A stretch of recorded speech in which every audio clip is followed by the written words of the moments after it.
Hello Anav, very good evening to all. कैसे हैं भाई सभी? एक बार जल्दी से बताएंगे और शुरू करेंगे आज के आपके इस सेशन को। Ram Ram, Radhe Radhe, good afternoon. और कल तक हमने बात करी थी कार्बोहाइड्रेट्स के बारे में। आज प्रोटीन, विटामिन, फैट को भी यहाँ पर पढ़ेंगे। ऑडियो वीडियो सब कुछ बढ़िया आ ही रहा है, सुनाई दिखाई दे रहा है। आ गए हो भाई सभी? दोपहर के बज चुके हैं 1, और जैसा कि आपको पता है कि डेली हम अपनी 1 बजे से लगातार बेसिक पार्ट को कंप्लीट कर रहे हैं कि मैम आखिरकार जब चैप्टर की बात आती है तो ये सारे छोटे छोटे टॉपिक से हमारे जो भी इंपॉर्टेंट प्रश्न बनते हैं ये किस तरह से समझे जाएंगे। ठीक है, तो शुरू करेंगे। लेकिन उससे पहले मुझे ये बताइए कि कल हमने कार्ब्स पढ़े थे, कोई दिक्कत, कोई समस्या किसी को? सब कुछ क्लियर है? चलो, गुड मॉर्निंग, गुड आफ्टरनून, सब कुछ हो चुकी है। मैं बहुत बढ़िया हूँ मिलिंद, आई होप आप लोग भी बहुत अच्छे होंगे। और हाँ, पिछले वाले सेशन के अंदर हमने जो भी चीजें पढ़ी थी आप लोग का वो बेसिक पार्ट था किसका? न्यूट्रिशन का, कि पोषण क्या होता है, पोषण के कितने प्रकार होते हैं, और उन्हीं प्रकारों में हमने स्वपोषी और परपोषी नाम के अलग अलग प्रकार को भी देखा था। फिर हमने पोषण देने वाले ये जो पोषक तत्व हैं उसमें सबसे पहले वर्ग को पढ़ा जिसको कार्बोहाइड्रेट्स कहा जाता है। ठीक है, अब आज बात करेंगे कि मैम प्रोटीन क्या होते हैं, है ना, किसको हम प्रोटीन कहते हैं। कोई डाउट, कोई प्रॉब्लम तो नहीं पिछले टॉपिक में? चलो, आ गए भाई सभी? बहुत बढ़िया। चलिए, तो शुरुआत करते हैं। बात करेंगे प्रोटीन के बारे में कि मैम देखो, एक चीज तुरंत समझ में आती है कि प्रोटीन मतलब बॉडी बिल्ड करने वाला। प्रोटीन से बच्चे सीधे कहाँ पहुंच जाते हैं कि मैम हम तो जिम वाले उस पर मोड में आ गए कि भैया जिम वाले ही प्रोटीन खाते हैं। कुछ लोगों को तो यही लगता है ना। प्रोटीन का काम लोगों को क्या लगता है कि ये सिर्फ जो जिम करते हैं, जो एक्सरसाइज करते हैं उनको लेना चाहिए, पर बहुत बड़े भ्रम में हो। हालांकि ये शरीर का विकास करता है। जब भी एक बच्चे का जन्म होता है तो सबसे पहले उसको जो पोषक तत्व दिया जाता है वो क्या है? दूध है। और दूध में क्या पाया जाता है? प्रोटीन पाया जाता है, जो क्या करेगा? शरीर का विकास करता है। अच्छा, उसी प्रोटीन के लिए जब हम बात करते हैं कि भाई ये बॉडी बिल्डर के तौर पे भी जाना जाता है और हमारी मसल्स की ग्रोथ में मदद करता है। पर जब बच्चा बड़ा हो जाता है ना तो उसको लगता है कि नहीं भैया, केवल और केवल जो जिम कर रहा है, एक्सरसाइज कर रहा है उसको जरूरत है, तो आप गलत हो। प्रोटीन की आवश्यकता सबको है। आपके बाल भी झड़ रहे होंगे, आपको लग रहा होगा कि भाई हमारे कई सारे बॉडी में ऐसे भी पार्ट हैं जैसे स्किन की इलास्टिसिटी खत्म हो रही है, नाखून कमजोर हो रहे हैं, वहां पर भी आपको प्रोटीन जो है वो देखने को मिल जाएगा। इसलिए प्रोटीन की कमी शरीर में नहीं होनी चाहिए। अब ये प्रोटीन सबसे पहली बात करेंगे तो जिम के लिए मदद करता है, यानी मसल्स को बिल्ड करता है। जब कोई व्यक्ति एक्सरसाइज करता है, जिम में जाता है या रनिंग कर रहा है, तो डेफिनेटली उसके मसल्स क्या हो रहे हैं? ब्रेक हो रहे हैं। लेकिन वहीं पर नए मसल्स को बनाने के लिए आपका फैट ब्रेक हो रहा है, और मसल्स को डेवलप करने के लिए हमें क्या चाहिए? प्रोटीन चाहिए। तो सबसे पहली चीज तो हम इसको शरीर का निर्माण खंड कहते हैं, क्योंकि मैम ये बॉडी के डेवलपमेंट में मदद करता है। ठीक है, अब आप पहले मुझे ये बताओ कि मैम ये मैक्रो न्यूट्रिएंट है या माइक्रो है? कल हमने पढ़ा था कि कुछ मैक्रो होते हैं यानी सूक्ष्म पोषक तत्व हैं, और कुछ मुख्य पोषक तत्व होते हैं। उसमें से ये किस वर्ग में आता है? चलिए पूजा, बहुत बहुत शुक्रिया बेटा, है ना। कोई दिक्कत नहीं है, आप रिकॉर्डेड क्लास करती हैं, पीसीएस स्टूडेंट हूँ, बहुत बढ़िया। मेहनत करिए, निश्चित तौर पे सफलता आपको मिलेगी, है ना। बहुत शानदार, कोई दिक्कत नहीं है। कभी भी आप लोगों को लगता है, जो भी स्टूडेंट्स हमारे रिकॉर्डेड सेशन लेते हैं या जो आज पहली बार क्लास में आए हैं, यही कहूंगी कि डेली आप अपनी लाइव क्लास लीजिए 1 बजे, और नहीं ले पाते हैं तो कर लीजिए रिकॉर्डेड। बाद में हम एक डाउट सेशन भी रखेंगे और उसमें आपके जो भी सवाल जवाब हो आप डायरेक्टली हमसे पूछ सकते हैं। ठीक है, चलो।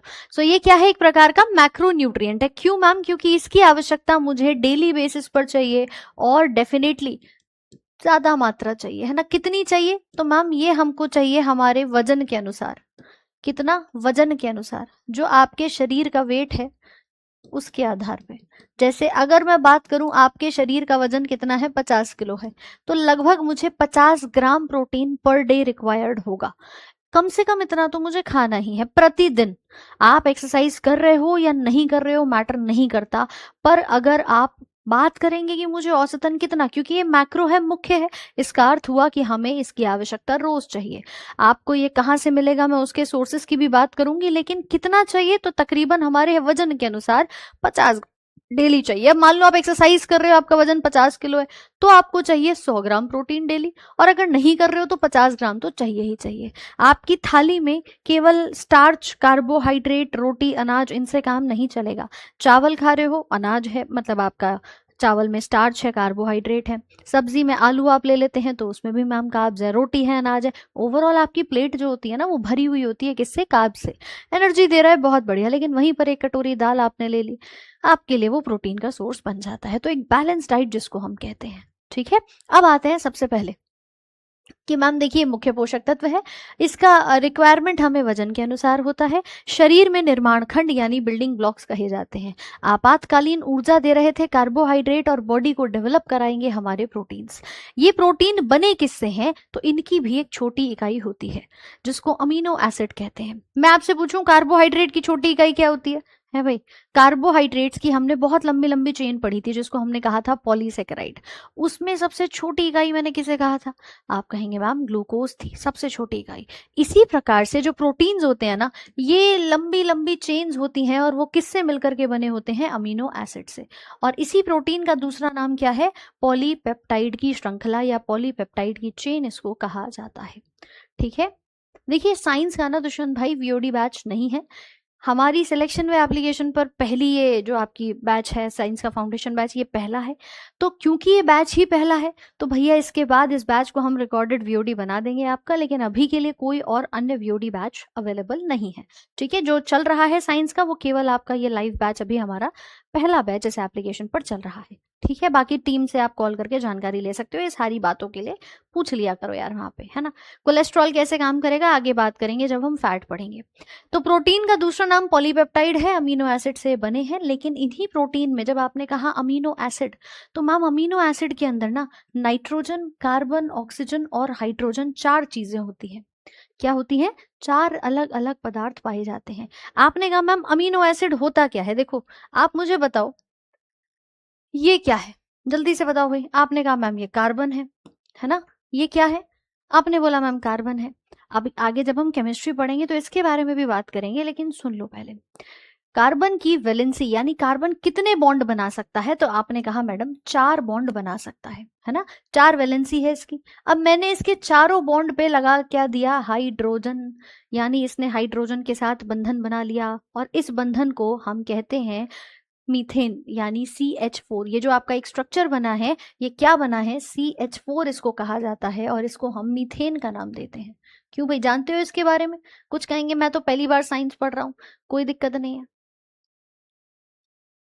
चलिए कोई बात नहीं दुष्यंत भाई। ठीक है, कार्बन की 4 वैलेंसी, हाइड्रोजन के साथ इसने बंधन बना लिया। हाइड्रोजन के पास 1 इलेक्ट्रॉन रहता है फ्री, कार्बन के पास 4 थे, चारों ने मिलकर के कार्बन को कंप्लीट कर दिया। अब इसका ऑक्टेट पूरा हो चुका है, इसका अष्टक का नियम जो बनता है वो पूरा हो चुका है। लेकिन मैम मुझे ना ये हाइड्रोजन अच्छे नहीं लग रहे। मैंने कहा नहीं, मैं जरा इनके 2 हाइड्रोजन को हटा देती हूँ, मुझे पसंद ही नहीं आ रहे। तो मैंने क्या किया, मैंने इस कार्बन के साथ कोई से भी 2 हटा लो, मान लो मैंने ये वाले दोनों हाइड्रोजन को रिप्लेस कर दिया, है ना। मैंने यहां पर क्या करा, ये 2 हाइड्रोजन तो एज इट इज रखे, लेकिन जो साइड वाले 2 हाइड्रोजन थे यहां पर मैंने लगाया NH2। क्या लगाया? NH2। ये एक अमाइन का ग्रुप होता है, ठीक है। और एक तरफ मैंने हाइड्रोजन हटा के क्या लगा दिया? Carboxylic acid. आप बोले मैडम ये क्या बना दिया आपने नया? हमने कहा चलो भाई इसका भी नामकरण कर लेते हैं, इसको तो मीथेन कहा था। यहां पर हमने सिर्फ इन 2 हाइड्रोजन को हटा के इसकी जगह पर, अब बॉन्ड है तो मैं खाली तो छोड़ नहीं सकती, मतलब वैलेंसी है, खाली तो छोड़ा नहीं जा सकता, कुछ तो लगाया जाएगा। तो हमने यहाँ पर एक अमाइन का ग्रुप लगाया, एक कार्बोक्सिलिक एसिड का ग्रुप लगाया। अब जब इसके नाम की बारी आएगी, इसका नाम क्या है? आपने देखा है आजकल मम्मी और पापा का नाम मिला के बच्चे का नाम बना देते हैं, अर्थ हो या ना हो उस अर्थ का अनर्थ करना भी लोगों को आता है, बस भैया नाम बनना चाहिए, है ना। ऐसे ही यहाँ पर भी हुआ था। यहाँ पर इसका नाम है अमाइन और इसका क्या है? Carboxylic acid. अब जब बात आई ना कि मैम इसका नाम क्या है, तो भैया इसका नाम दिया, अमाइन में से ये वर्ड उठाया और यहां से हमने ओ एसिड उठाया, इसका नाम पड़ गया अमीनो एसिड। इसी को कहते हैं अमीनो एसिड। समझ आई कहानी कि मैम कैसे बना अमीनो एसिड, क्या है एक्चुअली अमीनो एसिड? मैम आपने यहाँ मीथेन ही क्यों लिया? मीथेन से ही ये बना है, इसीलिए मीथेन का एग्जाम्पल लेकर के आपको बताया है ना। जो स्ट्रक्चर है अब उसे तुम्हें समझाना है, और जिससे बना है, मैं यहाँ पर अगर कोई और अलग कंपाउंड ले लेती तो शायद उससे नहीं समझा पाती, क्योंकि वो है ही नहीं, है ना, जिसको बनाना है, इसलिए मीथेन का एग्जाम्पल लिया है। ठीक है, तो मीथेन में सब्स्टिट्यूशन होता है, विस्थापन होता है, और उसी विस्थापन के बाद हमारा अमीनो एसिड तैयार हो जाता है। सबसे पहले मुझे बताओ कि क्या आपको अमीनो एसिड समझ में आया? जल्दी से बताओ, कॉपी पेस्ट मत करो यार, है समझ में आया ना? चलो, तो इसीलिए हमने एक अमाइन और एक कार्बोक्सिलिक एसिड को मिला करके एक अमीनो एसिड तैयार किया।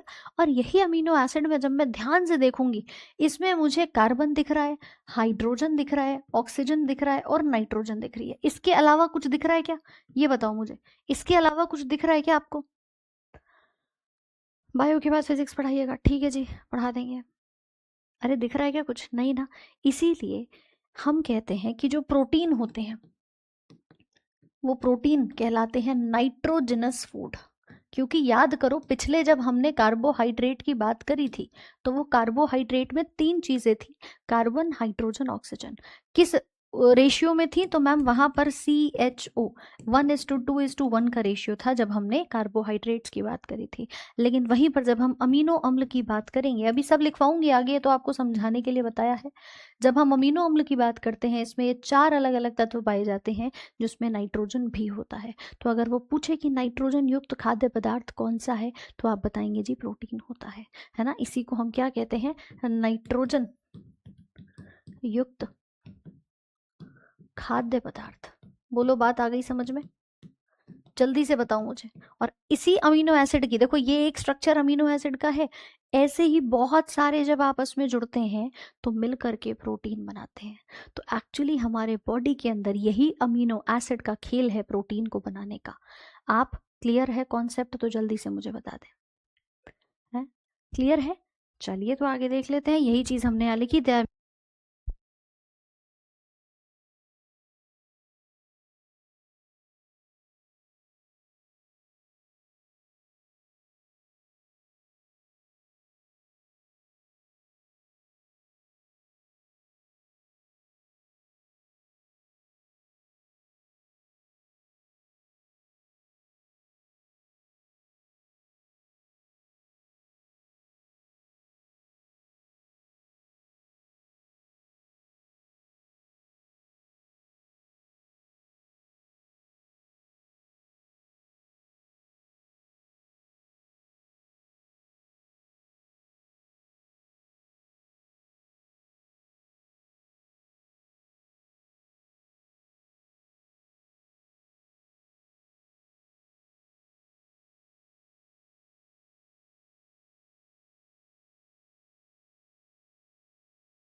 ऑडियो आ रहा है सभी को?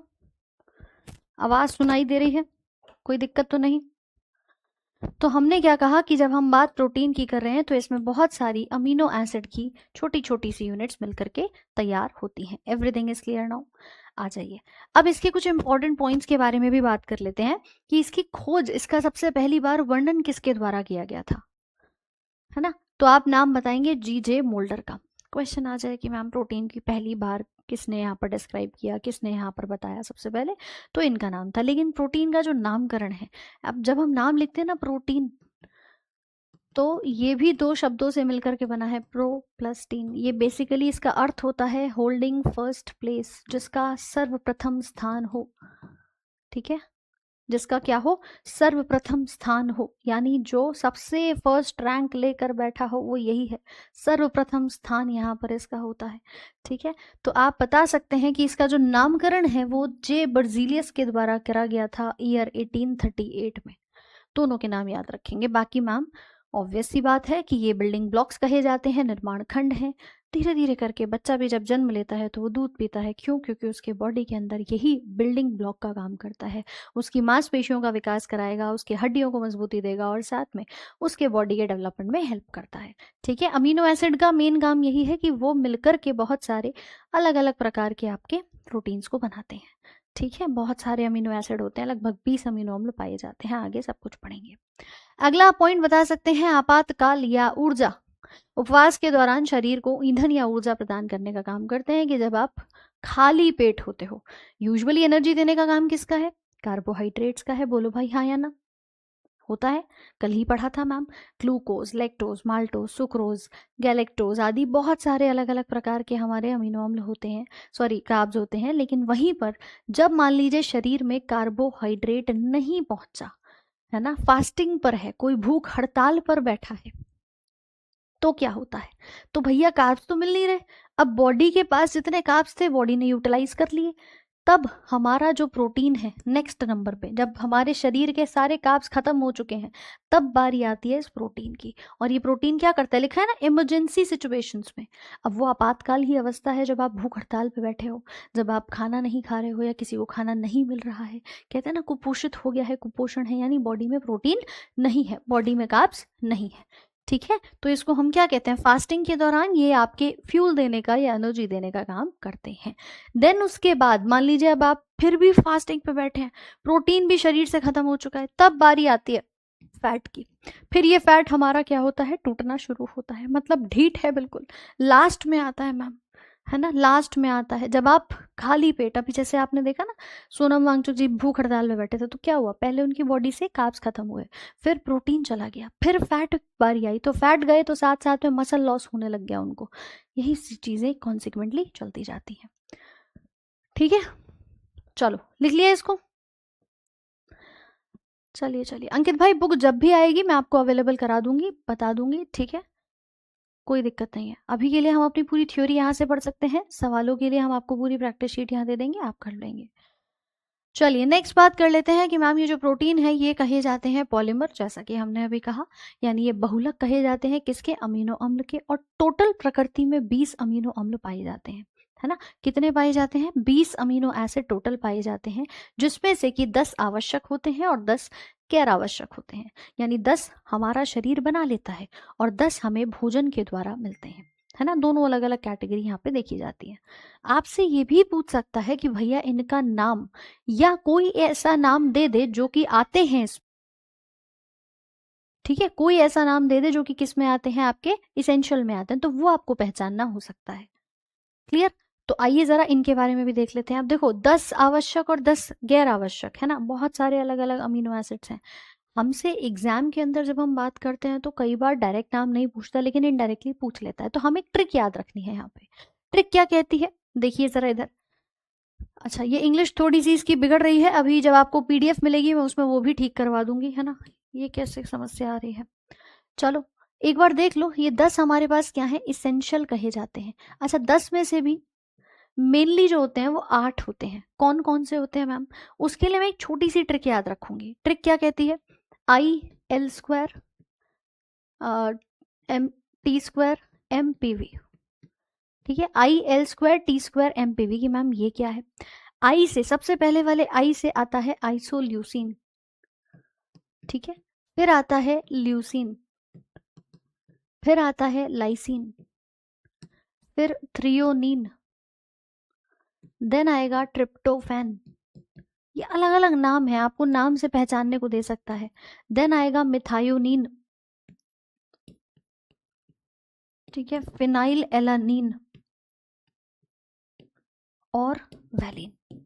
ये 8 नाम मुख्य तौर पे आवश्यक कहे जाते हैं, हिंदी इंग्लिश दोनों में दिख रहे होंगे, है ना, ये थोड़ा सा फॉन्ट गड़बड़ा गया है आज, इसको ठीक करा देंगे पीडीएफ में आपकी। So isoleucine, leucine, lysine, threonine, tryptophan, methionine, phenylalanine और वैलिन, ये सब कहे जाते हैं जो आवश्यक है मुख्य तौर पे।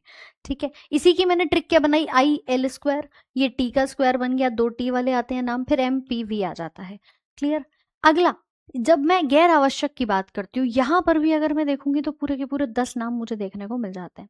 कैसे कैसे मिल जाएंगे मैम, देखिए सबसे पहला नाम आता है एलानीन, इसकी भी ट्रिक है, A³ G³ CSPT, है ना, एलानीन, एस्पेरागिन, एस्पार्टिक एसिड।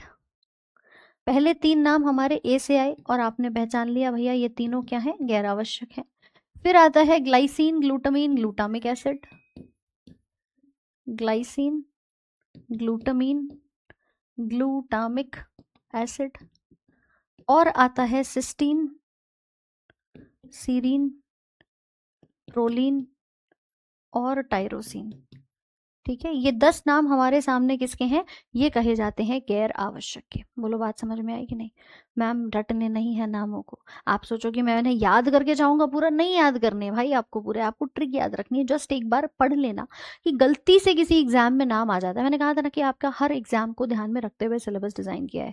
अभी जैसे हम बात करते हैं कि आपने किसी एग्जाम को दिया और वहां पे एक नाम आ गया आइसोल्यूसिन क्या है, तो आपको ये पता होना चाहिए कि हाँ भैया ये हमारा आई वाला कैटेगरी जो है वो किस में आती है, आवश्यक में आती है। और इससे ज्यादा इन डेप्थ नहीं जाएगा, है ना, इससे ज्यादा इन डिटेल नहीं जाएगा।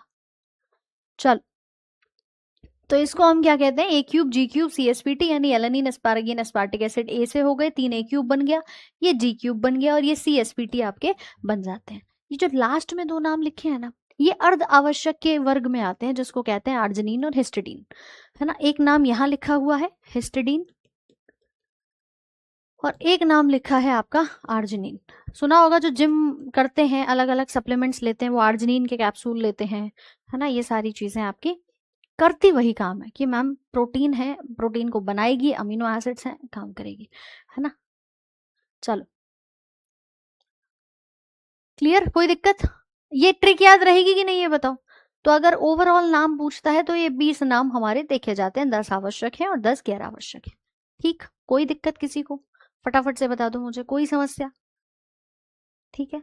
अब आते हैं कि मैम जब हम अमीनो एसिड की बात कर ही रहे हैं, तो ये अमीनो एसिड बहुत सारे मिल करके क्या बनाते हैं, एक प्रोटीन बनाते हैं, एक चेन बनाते हैं। सबसे पहले मैंने कहा भाई देखो मेरे पास ये एक अमीनो एसिड है ना, कार्बन जिसके ऊपर क्या लगा है, हाइड्रोजन, NH2COOH। मैंने इसको किससे जोड़ा, मैंने इसको जोड़ा यहाँ पर एक और अमीनो एसिड के साथ, COOH और NH2, है ना। फिर मैंने एक और अमीनो एसिड यहाँ पर जोड़ने की कोशिश करी कि चलो यार एक और बॉन्ड बना करके देख लेते हैं, है ना, इस तरह से। अब जब मैं इन तीनों को जोड़ूंगी तो पूछा जाता है कि इनके बीच का बंधन कौन सा है। ये बंधन प्यार का बंधन नहीं है भैया, ये बंधन है पेप्टाइड का बंधन। नाम आता है ना पॉलीपेप्टाइड, बहुत सारे पेप्टाइड को प्रोटीन कहा जाता है। अभी मैंने आपको बताया कि भैया प्रोटीन का ही दूसरा नाम क्या है, आपने कहा मैम पॉलीपेप्टाइड होता है। बोलो हाँ या ना। कहा था ना कि मैम ये अमीनो एसिड की चेन है पॉलीपेप्टाइड, बट ये पॉलीपेप्टाइड का मतलब क्या है, इसको सुनते हैं। आपने ये लिखा है COOH और यहाँ लिखा है NH2, यहाँ पे भी लिखा है NH2।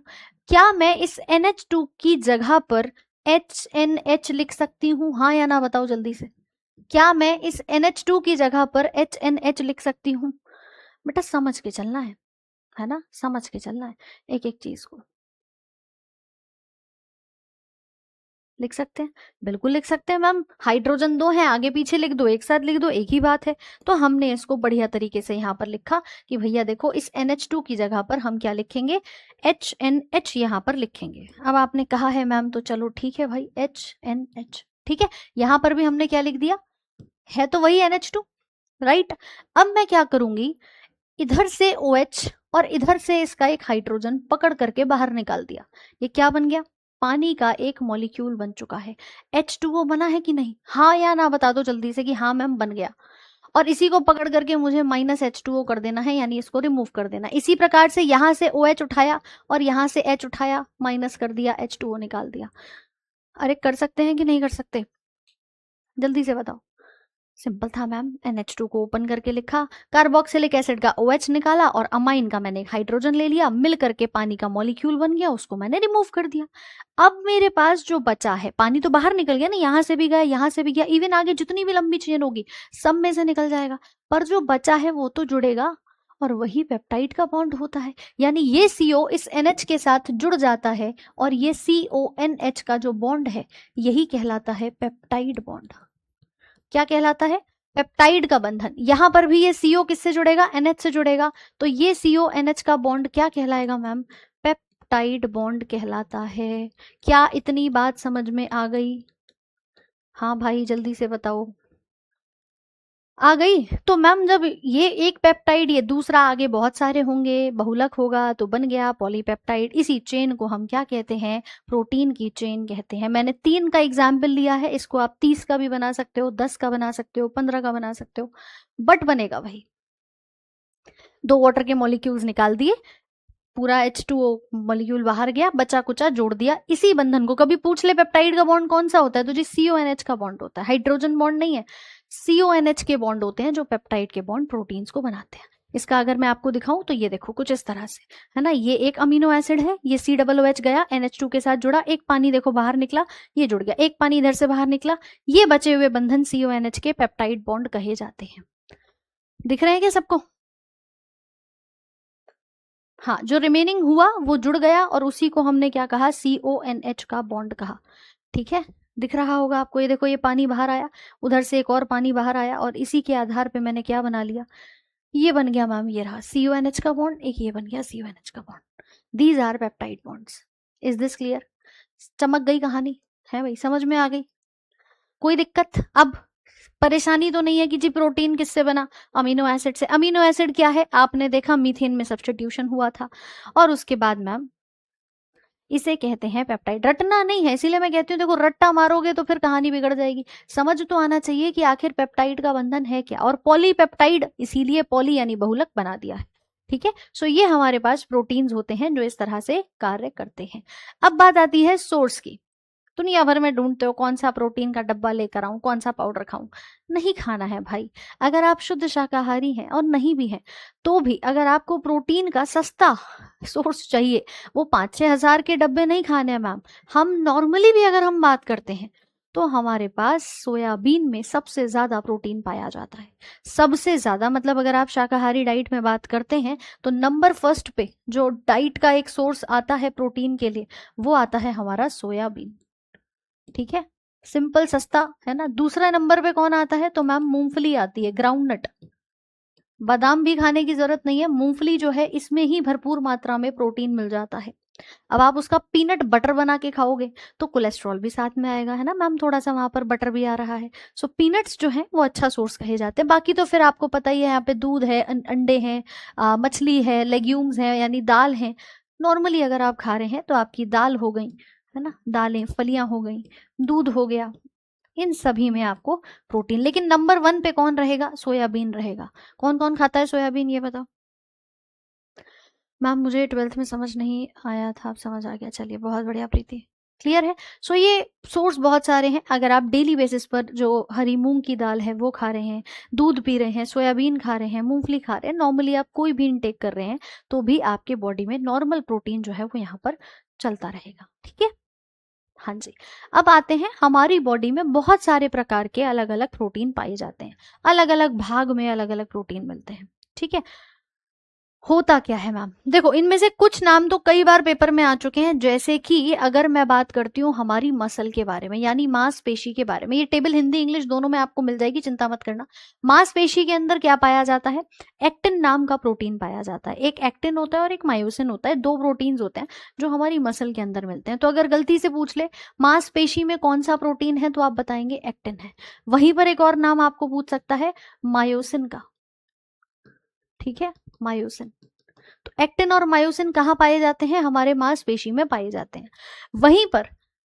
वहीं पर हमारी जो स्किन है, आपने देखा है जब बड़ा नॉर्मली उम्र उम्र बढ़ती जाती है, बुढ़ापा आता जाता है, तो बुढ़ापे के साथ साथ मैम स्किन ना ढीली होती जाती है, लूज हो जाती है।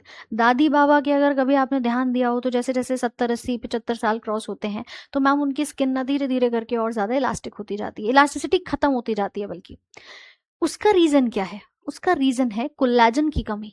ये कोलेजन लोग इंजेक्शंस में, कैप्सूल में, अलग अलग फॉर्म्स में लेते हैं, पर यही कोलेजन जब हम यंग एज में होते हैं उस टाइम पर हमारी बॉडी में भरपूर पाया जाता है।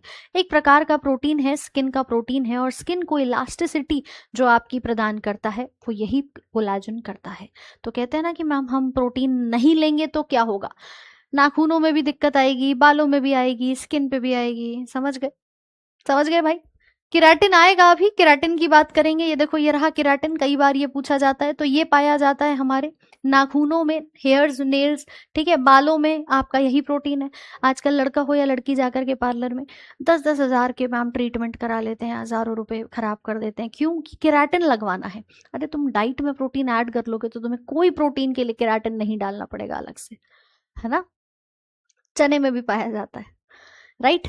सो कोलेजन कहाँ है, हमारे कनेक्टिव टिश्यूज के अंदर। हम बता सकते हैं हमारी स्किन के साथ ये देखने को मिल जाएगा।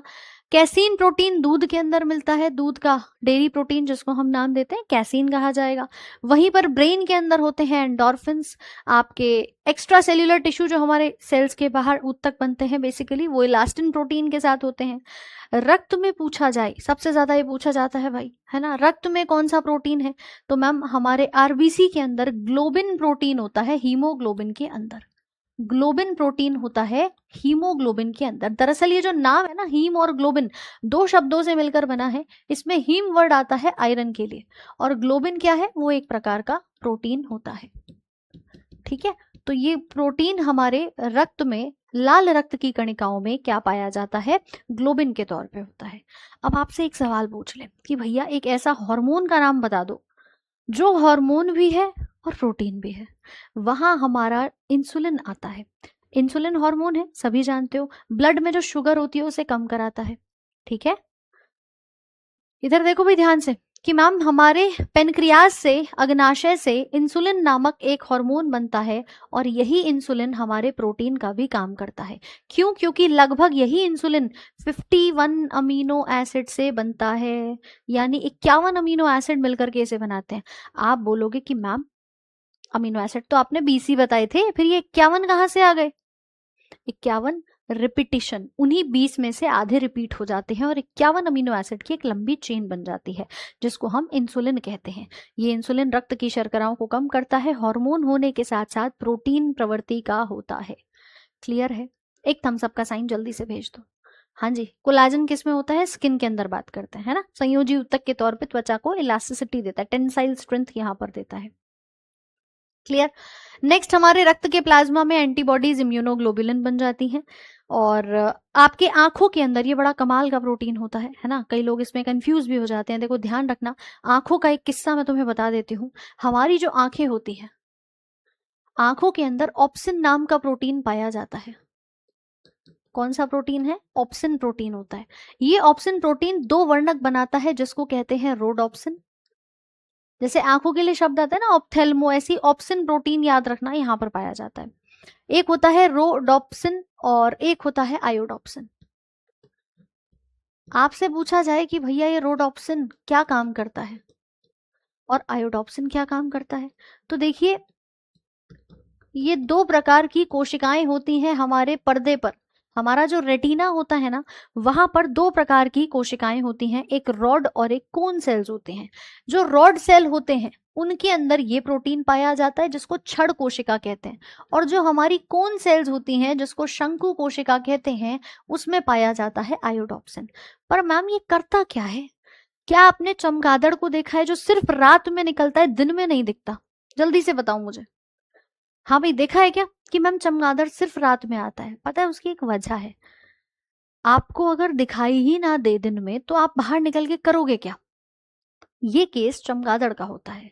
चमगादड़ केवल और केवल रात में ही बाहर निकलता है। उसकी वजह है कि भैया उसको दिन में दिखाई नहीं देता, उसके अंदर रात में देखने वाली ही कोशिकाएं पाई जाती हैं, है ना। और उसको हम क्या कहते हैं कि हमारे जो रॉड सेल हैं, ये ब्लैक और व्हाइट, जो भी दुनिया आपको दिख रही है ब्लैक और व्हाइट, वो इसकी वजह से।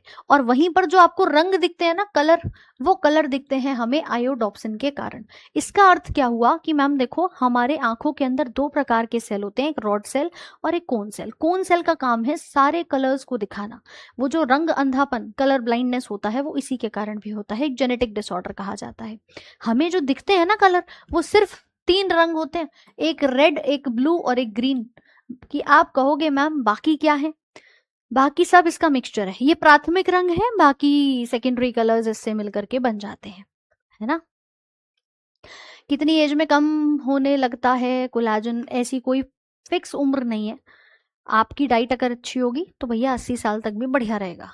आपके diet, physical exercise, workout, body का मेंटेनेंस आप कैसे कर रहे हो। बॉडी एक मशीन है, उस मशीन को तुम जितने साल तक चलाना चाहते हो चला सकते हो, आपके हाथों पे निर्भर करता है। आप कहते हो मैम ये जो बॉलीवुड के एक्टर और एक्ट्रेस हैं, ये तो बहुत अपने आप को मेंटेन रखते हैं, ये 70 साल के भी हो जाएं तो 70 के नहीं लगते, 50 के लगते हैं। वजह है हाउ दे मेंटेन देमसेल्व्स। ठीक है, वो कैसे खुद को मेंटेन करते हैं। और वहीं पर हम अगर अब आम जनता की बात करें, भैया 35 की उम्र में आप बात करेंगे, 50 की उम्र झलकने लग जाती है। ठीक है, चलो, तो याद रखना हमें जो कलर दिखते हैं वो इसके कारण, चमगादड़ के पास केवल और केवल रोडोप्सिन होते हैं, रॉड सेल होते हैं, उसके पास कोन होते ही नहीं है। कोन नहीं है तो मैम कलर नहीं दिखता। आउल है, उल्लू, चमगादड़, इनके अंदर नहीं होते। तो ये कहानी हमारे आंखों में बैठे इस ऑप्सिन नामक प्रोटीन की होती है। समझ गए क्या सभी? जल्दी से बता दो, समझ गए सभी? हाँ, ये प्राइमरी कलर्स होते हैं, है ना, ये प्राइमरी प्राथमिक रंग होते हैं, बाकी सब इसके मिक्सचर से बनते हैं। सो हमारे आंखों के रेटिनल सेल्स में कौन सा पाया जाएगा? तो आप बताएंगे रोडोप्सिन पाया जाता है। बाकी मसल्स के अंदर एक ट्यूब्यूलिन है, पाचक रस में ट्रिप्सिन है, बैक्टीरिया में बैक्टीरिया रोडोप्सिन है, ये सब देखने को मिल जाएंगे। इंपॉर्टेंट ये थे, ध्यान रखना, है ना। हाँ जी, ये पूरी टेबल आपको मिल जाएगी हिंदी इंग्लिश दोनों में। अब अगर प्रोटीन नहीं खाया तो क्या होगा, खास तौर पे बच्चों में। ये दो अवस्थाएं देख रहे हो, कहते हैं ना ये कुपोषण का शिकार हो गया है। यूजुअली 5-6 साल तक का जो बच्चा होता है, अगर मान लीजिए आपने उसको प्रोटीन नहीं दिया, दो अवस्थाएं, दो प्रॉब्लम्स हो सकती हैं। एक ये केस है जिसको क्वाशियोरकर कहते हैं, और एक ये केस है जिसको मैरास्मस कहते हैं। इस बच्चे के अंदर आपको पेट पे फैट दिख रहा होगा, जिसको हम कहेंगे क्वाशियोरकर। इस बच्चे के अंदर ना प्रोटीन नहीं है, पर मैम ऊर्जा भरपूर है। और जब ऊर्जा भरपूर होती है ना, लेकिन हमारे बॉडी में ऊर्जा भरपूर है, प्रोटीन नहीं है, तो उस बीमारी को क्वाशियोरकर कहा जाता है। इस प्रकार की अवस्था होती है, पेट पे बहुत ज्यादा फैट निकलना शुरू हो जाता है, खास तौर पे बच्चों के हम बात करें। लेकिन वहीं पर शरीर में ना तो मैम प्रोटीन है और ना ही एनर्जी है, तो भैया इस तरह से है पूरे फेफड़े बाहर आ जाते हैं। इसको कहते हैं कि मैम कुपोषण हो गया है शरीर में, ऐसा लग रहा है कि पूरी हमारी पसलियां दिख रही हैं। इसको कहा जाता है ना प्रोटीन है ना ही एनर्जी है, मैरास्मस नाम की डेफिशिएंसी डिसऑर्डर कहा जाता है। ठीक है, तो आप जरा इसको देख सकते हैं यहाँ पे, ये दो प्रकार की बीमारियां हैं। जो लिखना चाहते हैं भैया लिख लेना है, इसको पूछ ली जाती है। Kwashiorkor due to lack of protein but energy क्या है, सफिशिएंट है। इसके अंदर पेट फूलना, वृद्धि रुक जाती है बच्चे की, ये देखने को मिल जाएगा। वहीं पर जब मैं मैरास्मस की बात करूंगी, ना तो प्रोटीन है और ना ही एनर्जी है, बहुत ज्यादा अत्यधिक दुबलापन हो जाएगा, मांसपेशियां कमजोर हैं, पसलियां दिखना आदि ये लक्षण हमें देखने को मिल जाते हैं। क्लियर है मैम? 10 घंटे पढ़ने पर पैर दुखने लगता है। आप बैठ के पढ़ते हो, यहाँ हम 10 घंटे पढ़ाते हैं, तब हमारे पैर दुखने लग जाते हैं। सोचो क्या हालत होगी, तुम बैठ के पढ़ रहे हो तो तुम्हारे पैर दुख रहे हैं। डाइट अच्छी रखिए, यही कहूंगी। बाकी रेस्ट बीच बीच में ब्रेक जो है वो टाइम टू टाइम लेते रहिए, है ना। यहाँ जब टीचर पढ़ाता है ना 10-10 घंटे, कभी 2-2 घंटे एप्लीकेशन पे, फिर यूट्यूब पे, फिर ये क्लास, फिर वो क्लास, पैरों की हालत बहुत बुरी हो जाती है। पर डाइट और आप अपने आप को क्या किस तरह से ब्रेक दे रहे हैं, बॉडी को जरूरी है, मशीन है ये, ध्यान रखना। ठीक है, यहां तक कोई दिक्कत भाई? प्रोटीन समझ में आया कि नहीं, जल्दी से बताओ। प्रोटीन कह रहे हैं मैम ये ठीक कैसे होगा? ये ठीक होगा जब आप प्रोटीन की मात्रा बढ़ाएंगे, है ना। निमोनिया नहीं हुआ, निमोनिया होता है जब हम रेस्पिरेटरी डिसऑर्डर बात करते हैं, बैक्टीरिया से हुआ है, स्ट्रेप्टोकोकस निमोनिया, वहां पर बैक्टीरिया बॉडी में जाता है, वो मैम अलग बीमारी हो जाती है। ये तो मैम क्वाशियोरकर और मैरास्मस नाम की दो बीमारियां हैं जो आपने यहाँ पर देखी है ना। इसको मैरास्मस कहते हैं और इसको क्वाशियोरकर कहा जाता है। कोई दिक्कत? जल्दी से मुझे एक थम्स अप का साइन भेजो। होमवर्क के लिए डाइट बता दीजिए। अच्छा अच्छा, होम वर्कआउट के लिए डाइट मैं अलग से ना एक पूरा सेशन आप लोगों के लिए तैयार कर रही हूँ, जिसमें आपका स्किन केयर, डाइट चार्ट है, सब बात करूंगी आराम से। पहले लेकिन हम चैप्टर पढ़ लेते हैं अपना, ठीक है भाई। सो ये थी कहानी प्रोटीन की, कितना चाहिए क्या चाहिए। अब मुझे एक पार्ट और यहाँ पर आपको बताना है। देखो, मान लो अगर हम बात करें कि मैम हमने आपसे कहा हमें शरीर में प्रोटीन की आवश्यकता 50 ग्राम की है, अगर आप एक्सरसाइज नहीं कर रहे हो, और हमने क्या करा, आज मोटिवेट हो गए हो, आज सब कहेंगे कि मैम मैं ना अब डेली प्रोटीन खाया करूंगा, डेली पनीर है, दूध है, सबका मात्रा जो है वो बढ़ा दूंगा। आपने अगर गलती से इसकी मात्रा को बढ़ा दिया 100 ग्राम, या मान लो और 120 ग्राम, तुमने प्रोटीन ही प्रोटीन खाना शुरू कर दिया। कभी सोचा है कि एक्स्ट्रा प्रोटीन क्या करेगा बॉडी के अंदर? जल्दी से बताओ, कभी सोचा है कि मैम ये क्या करेगा? किसी काम का नहीं है। बॉडी बहुत समझदार है, उसको जितना चाहिए, जितनी रिक्वायरमेंट है वो उतना ही रखेगी, बाकी का भैया क्या करेगी वो। आपकी आवश्यकता, आप अभी कहीं जिम नहीं जाते हो, कोई फिजिकल वर्कआउट नहीं कर रहे हो, कोई रनिंग नहीं कर रहे हो, आपका सिर्फ पेपर है, बैठते हो दिन भर पढ़ते रहते हो, 50 ग्राम प्रोटीन मैम बाकी हमारी एक्टिविटीज के लिए हमें चाहिए था तो हमने खा लिया। पर अगर आपने 100 ग्राम खाया है तो ये जो एक्स्ट्रा 50 ग्राम होता है ना, एक्स्ट्रा जो है, ये हमारे शरीर के अंदर लिवर के पास जाएगा, और लिवर क्या करेगा, इस एक्स्ट्रा प्रोटीन को किस में तोड़ता है? यूरिया के अंदर तोड़ता है, और वही हमारे बॉडी से अमोनिया बन के बाहर निकल जाता है। कहते हैं ना कि आज हमने कुछ प्रोटीन का एक्स्ट्रा खा लिया, ज्यादा मूंग दाल खा लिया, कुछ भी आपने एक्स्ट्रा अगर प्रोटीन लिया हो तो गैस्ट्रिक इश्यूज होने शुरू हो जाते हैं। जल्दी से बताओ, होते हैं कि नहीं होते? तो वही मैम प्रोटीन हमारा यूरिया में परिवर्तित होके अमोनिया में होकर के बॉडी से बाहर एज अ वेस्ट प्रोडक्ट निकल जाता है। बॉडी कहती है धन्यवाद तुम्हारा, हमें 50 ग्राम चाहिए था उतना ही दे देते, एक्स्ट्रा दिया है, लो मेरा बर्डन और बढ़ा दिया तुमने, मुझे तो जरूरत ही नहीं थी इतने की है, मुझे तो तुमने यहाँ पर भैया एक्स्ट्रा दे करके और एक रिस्पॉन्सिबिलिटी दे दी कि लो अब मैं उसको भी डाइजेस्ट करूँ, उसको भी निकालूं। तो बॉडी टाटा बाय बाय कर देती है कि आई डोंट नीड इट, आप जाइए, रास्ता वो रहा। समझ गए? बात समझ गए कि नहीं? हाँ, तो इसको हम कहते हैं कि हमारा लिवर जो है ना, यहाँ पर इसके अंदर यूरिया बनता है, लिवर में होती है यूरिया साइकिल, और यही हमारे एक्स्ट्रा प्रोटीन को रिमूव करने में, अमोनिया और यूरिया में परिवर्तित करने में कर देता है काम खत्म। ठीक है भाई, तो इसीलिए जितनी आवश्यकता है उतना खाओ। सवाल लगाओ, कौन सा तत्व सामान्यतः प्रोटीन में नहीं पाया जाता? अभी मैं फैट पढ़ाऊंगी, फिर विटामिन पढ़ाऊंगी, चिंता मत करो, सवाल करेंगे बाद में, पहले पढ़ लेते हैं। कौन सा तत्व प्रोटीन्स में नहीं पाया जाता? ये क्वेश्चन आया था, नॉट वर्ड लिखा है, तो हाइड्रोजन, कार्बन, नाइट्रोजन या फास्फोरस, क्या होगा आंसर? जल्दी से बताओ। प्रोटीन्स क्लियर हो गए? राइट, तो मैम फास्फोरस नहीं होता।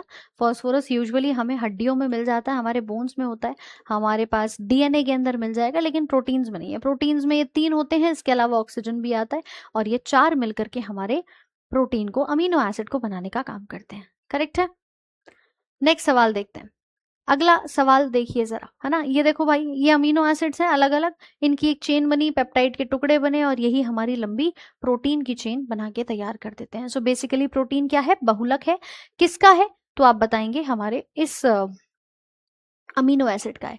इस चैप्टर में हम ये पढ़ रहे हैं कि ये सारे पदार्थ कार्ब्स हैं, प्रोटीन है, ये बनते कैसे हैं। नेक्स्ट अगला जो मैं चैप्टर पढ़ाऊंगी ना, पाचन तंत्र, उसमें हम ये पढ़ेंगे कि जब हम खाएंगे इनको तो इन्हें तोड़ने के लिए कौन से एंजाइम आएंगे, ये टूटेंगे कैसे, है ना, उसमें हम इसके बारे में जानेंगे। चलिए अगला सवाल देखिए। प्रोटीन मुख्य रूप से निम्न में से किसके लिए उत्तरदायी है? Proteins are mainly responsible for which of the following? Providing quick energy, growth and repair of tissue, improving digestion, या फिर एनहेंसिंग मेमोरी पावर। ये एनटीपीसी अंडर ग्रेजुएट का सवाल है, जिस के फॉन्ट के तोते उड़ गए हैं, खैर कोई बात नहीं। आ जाओ जरा, बताओ भाई आंसर क्या होगा? प्रोटीन्स किसके लिए उत्तरदायी होते हैं? आंसर क्या आ रहा है?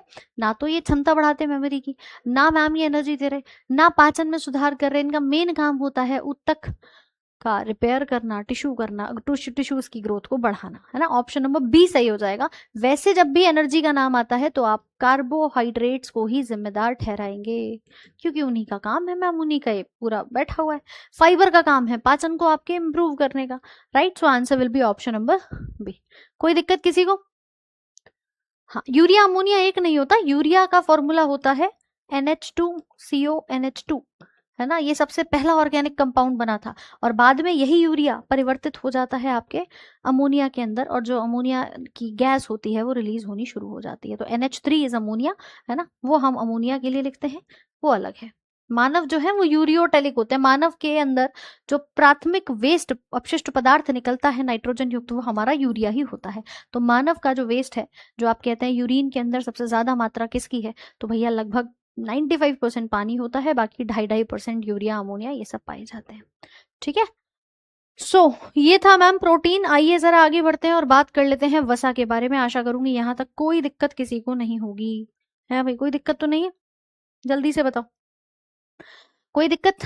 हाँ, अमोनिया NH3 हो गया। अब बात करेंगे मैम फैट के बारे में, कि आखिर ये जो मोटापा बढ़ाने वाले पदार्थ हैं क्या हैं, कैसे हैं, किससे मिलकर के बनते हैं। ये जो हम दुनिया भर की चीजें खाते हैं, चाहे वो चीज हो, चाहे वो तले हुए पकोड़े हों, है ना, ऑयल में डीप फ्राई करके आप जो भोजन करते हैं, ये एक समय पर मोटापा बढ़ाते। एक दिन में नहीं बढ़ाएगा, बट हाँ एक दिन जरूर बढ़ा देगा। तो कभी भी आप ये सोचो कि मेरा क्या मैम, मैं तो हफ्ते में 4-5 दिन ही तो खाता हूँ, डेली थोड़ी खाता हूँ, 3-4 दिन ही तो खाता हूँ बाहर का, तो भैया ये एक दिन में काम नहीं करता, ये एक दिन जरूर काम करता है राइट। तो जब हम वसा की बात करेंगे तो ध्यान रखिएगा, वसा भी क्या है, फैट भी क्या है, एक प्रकार का मैक्रो न्यूट्रिएंट होता है। हम कहते हैं कि इसकी आवश्यकता हमें डेली बेसिस पर है, पर गुड फैट की, है ना। जब हम फैट का टेस्ट कराते हैं तो उसमें भी दो प्रकार के हमें देखने को मिलते हैं, गुड फैट होता है और एक बैड फैट होता है। तो ये जो गुड फैट होता है ना, इसकी आवश्यकता हमारे शरीर को होती है। जैसे सूखे मेवे हैं, काजू बादाम की बात करें, है ना, पिस्ता अखरोट इनकी बात करें, ये सब गुड आपके फैट में आते हैं। या हम बात करते हैं आपके जो नट्स होते हैं, सीड्स होते हैं, इनमें आपके गुड फैट पाया जाता है। वहीं पर बैड फैट जो आप कंज्यूम करते हैं, तला हुआ भोजन है, मीठा, तो ये क्या है, एक प्रकार के मैक्रो न्यूट्रिएंट है, यानी मुख्य पोषक तत्व है। और मुख्य का अर्थ क्या है कि मैम चाहिए तो डेली बेसिस पर, लेकिन ज्यादा मात्रा हमें नहीं चाहिए, मतलब एक नॉर्मल अमाउंट चाहिए होती है। ये अगर रोटी पे घी आप खा रहे हो तो अच्छा है, सेहत के लिए बढ़िया होता है ना। आ जाओ।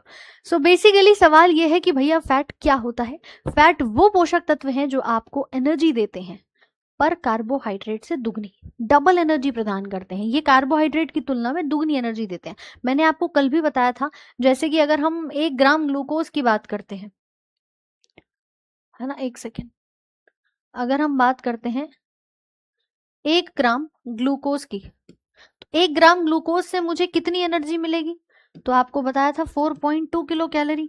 अच्छा, वहीं पर जब मैं 1 ग्राम वसा की बात करती हूँ, यानी फैट की बात करती हूँ, तो मैम लगभग 9 किलो कैलोरी। तो क्या ये दुगनी एनर्जी है या नहीं है। और इसी का एक रीजन हमने बताया था, एक एग्जाम्पल बताया था कि सुबह उठ करके अगर रोटी सब्जी खाओगे, 8 बजे खरा है आपने खाना खाया है, तो 2 बजे तक भूख लग जाती है। लेकिन वहीं पर अगर छोले भटूरे खा लिए हैं, यानी कोई भी डीप फ्राई फूड खा लिया है, तो हो सकता है वो इतनी जल्दी डाइजेस्ट ना हो पाए। एनर्जी तो देगा ही, लेकिन साथ में आपने देखा जब हम खाना खाते हैं तो तुरंत हमें नींद आती है। किस किस को आती है, अच्छा ये बताओ। फैट बढ़ गया है मैम, क्या करें, सब बताएंगे अभी। नींद आती है ना, क्यों आती है, आपने भोजन जो खाया, शरीर को एक टास्क दे दिया, अमाशय के पास एक टास्क पहुंच गया कि लो भैया डाइजेशन शुरू करो।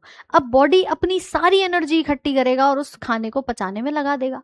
आपने अगर फल खाए हैं, फ्रूट्स खाए हैं, तो हो सकता है कि मैम जल्दी पच जाए, बॉडी को ज्यादा एनर्जी ना लगानी पड़े। अच्छा, वहीं पर आपने खाया है रोटी सब्जी, तो मैम थोड़ी सी एनर्जी ऑब्वियस है बॉडी लगाएगा उसको पचाने के लिए, लेकिन हाँ डाइजेस्ट कर लेगा। और वहीं पर तुमने जो खाया है, छोले भटूरे तले हुए एकदम डीप फ्राइड, पकोड़े खा लिए हैं, समोसे खा लिए हैं, तो बॉडी को डबल एनर्जी लगानी पड़ती है उसको डाइजेस्ट करने में। बॉडी कहती है दुगना काम आया है, इसको तोड़ने में मेहनत ज्यादा लगेगी, इसलिए आपको नींद भी उतनी ही ज्यादा आती है सबको आती है मैम। और छोले भटूरे के बाद तो अलग ही आती है। उसका रीजन क्या है ये ध्यान रखना, राइट। इसीलिए हम फैट के लिए हमेशा क्या बताते हैं कि ये एनर्जी तो दे रहे हैं, मैक्रो न्यूट्रिएंट तो है, बट ये एनर्जी कैसी देते हैं मैम, डबल एनर्जी यहाँ पर प्रोवाइड करते हैं, है ना, more than twice the energy of carbs और प्रोटीन। कोई दिक्कत है ना, आलू की तरह पेट ही रहता है। हाँ, तो इसीलिए जो खा रहे हो थोड़ा सोच समझ के डाइट को मैनेज करते हुए। अब आइए, ये क्या काम कर रहे हैं, एनर्जी का काम करते हैं, साथ में फैट के अंदर ही हमारे जो फैट सोल्यूबल विटामिन होते हैं, अभी आगे मैं पढ़ाऊंगी कि विटामिन भी 2 प्रकार के होते हैं, एक होते हैं वसा में घुलनशील, है ना। जो डॉक्टर आपको ये कहता है कि इस दवाई को भैया खाने के बाद खाना, सुना होगा ना, विटामिन बी और सी के लिए बोलते हैं कि ये जो खाना है ये आप क्या करेंगे, बेसिकली खाली पेट खाएंगे। बी और सी के लिए कहते हैं कि आप खाली पेट खाइए। क्यों खाइए, कि वो बॉडी में जाएगा, खाली पेट पानी में जल्दी एब्जॉर्ब हो जाएगा। वहीं पर जब मैं बात करती हूँ कीड़ा की, ये जो 4 विटामिन ऐसे हैं या कुछ ऐसी दवाइयां जो खाने के बाद खाई जाती हैं, तो वो फैट जो खाने से हमें मिला है उसमें जाकर के घुलती है ना। तो इसको हम कहते हैं कि ये एब्जॉर्प्शन कराता है आपके फैट सोल्यूबल विटामिन का, फैट का एक काम है यहाँ पे, है ना। इसमें बी और सी नाम के जो विटामिन होते हैं वो पानी में घुलनशील होते हैं, तो उनका काम अलग होता है। अभी आगे उसको अलग से पढ़ेंगे। ये हमारे शरीर को गर्म रखता है, जितना ज्यादा मोटापा जिसके शरीर में होगा, हीट आपकी उतनी ही ज्यादा बरकरार रहेगी, ठंड कम लगेगी आपको, है ना। ब्रेन के फंक्शन के लिए भी आवश्यक है और आपके स्किन और हेयर के लिए भी आवश्यक होता है, मतलब एक नॉर्मल वैल्यू। ये नहीं कि अब तुम ऑयली ऑयल कंज्यूम करना शुरू कर दो, ठीक है। जिसकी ऑयली स्किन बहुत ज्यादा है उसको भी प्रॉब्लम हो जाती है। तो भैया ये है हमारे पास फैट मैक्रोमोलिक्यूल है। साथ ही साथ में हमारा जो वसा होता है वो लिवर के अंदर इकट्ठा होता है और वहीं पर संश्लेषित भी होता हुआ नजर आता है ना। आप बता सकते हैं लिवर का काम है स्टोर करने का और साथ साथ में सिंथेसाइज करने का, यानी ये बनाएगा भी और इसका संश्लेषण भी यहाँ पर करता है, कोई दिक्कत? वसा को स्टोर और संश्लेषित करता है। 1 ग्राम वसा मैंने अभी बताया कितनी एनर्जी देगा।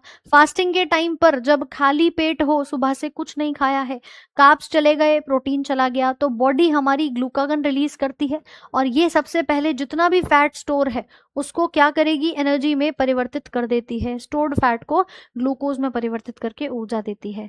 तो धीरे धीरे करके याद सीक्वेंस रखना, पहले कार्ब्स गए, फिर प्रोटीन, और फिर आएगी आपके फैट की बारी। सो लास्ट पे हमारा फैट बॉडी से रिलीज होता है। Is this clear? समझ आया भैया सभी को? बाकी जब हमारे शरीर में ग्लूकोज एक्स्ट्रा है तो इंसुलिन आती है उस ग्लूकोज को कम करने के लिए, और आपकी अगर इंसुलिन नहीं है तो डायबिटीज कही जाती है। ठीक है, लिवर बहुत जिम्मेदार है। अभी अगले चैप्टर में जब पाचन तंत्र पढ़ाऊंगी ना तो यही जानेंगे कि मैम ये जो लिवर होता है ना, इसके पास 1-2 काम नहीं है। आपने देखा है अगर घर में एक बालक ऐसा होता है जो सबसे ज्यादा जिम्मेदार होता है, जो सारी जिम्मेदारी अपने कंधों पे लेके बैठता है, एक्चुअली में रिस्पॉन्सिबल होता है, हर चीज को समझता है, संभालता है, हमारे पास भी वो जिम्मेदार बालक लिवर के तौर पे शरीर में बैठा होता है कि मैम लिवर का काम है ओवरऑल आपके हर पार्ट को ध्यान रखता है, और बहुत सारी, चाहे वो विटामिन स्टोर करना हो, चाहे वो प्रोटीन्स को बनाना हो, चाहे वो एक्स्ट्रा प्रोटीन को तोड़ना हो, मतलब एक नहीं मैम, ढेर सारे काम इसके पास होते हैं। तो लिवर इज द जिम्मेदार बालक, याद रखना, सबसे ज्यादा बिजी ऑर्गन इसी को हम कहते हैं। आगे पढ़ेंगे खैर ये सब चीजें। तो अब बात करती हूँ कि मैम ये बनता किससे है। जैसे हमने कहा कार्बोहाइड्रेट की छोटी इकाई क्या होती है, ग्लूकोज। प्रोटीन की छोटी इकाई क्या है, अमीनो एसिड। ऐसे ही फैट किससे मिलकर बनते हैं, तो भाई फैट बनाने के लिए हमें चाहिए एक अल्कोहल जिसको हमने ग्लिसरॉल के रूप में देखा, और हमें चाहिए 3 फैटी एसिड जो कार्बोक्सिलिक एसिड की चेन होती है, यानी 3 वसा अम्ल की चेन। फैटी एसिड यानी वसा अम्ल की चेन, और इसी से मिलकर के फैट बन जाता है। बहुत सारी चीजें ऐसी हैं जो हम केमिस्ट्री पढ़ेंगे ना तो और अच्छे से क्लियर हो जाएंगी। जैसे अल्कोहल जो होती है, इसके पीछे एक फंक्शनल ग्रुप लगा होता है OH। कार्बोक्सिलिक एसिड के पीछे एक फंक्शनल ग्रुप लगा होता है COOH। और जब भी अल्कोहल और कार्बोक्सिलिक एसिड आपस में मिलते हैं तो एक नया कंपाउंड बनता है जिसको हम क्या कहते हैं, ईस्टर का नाम देते हैं, है ना। आगे जब हम केमिस्ट्री पढ़ेंगे तो बहुत डिटेल में बेसिक से हर चीज को जानेंगे। अभी समझ लीजिए कि अल्कोहल और कार्बोक्सिलिक एसिड जब मिलते हैं तो क्या बनाते हैं मैम, ईस्टर बनाते हैं। ये एक ऐसा फंक्शनल ग्रुप है जिसकी फलीय गंध होती है, फ्रूटी स्मेल आती है ना, बहुत ही फ्रूटी स्मेल इसकी कही जाती है। ठीक है, अब यहां पर भी यही हो रहा है, एक ग्लिसरॉल लिया है वो अल्कोहल है, 3 मैंने फैटी एसिड लिए हैं। अब जब मैं इन दोनों को मिलाऊंगी तो क्या बना मैम, फैट। इसका मतलब फैट क्या है, ईस्टर है। हाँ भाई जल्दी से बताओ, आ रही है बात समझ में कि नहीं?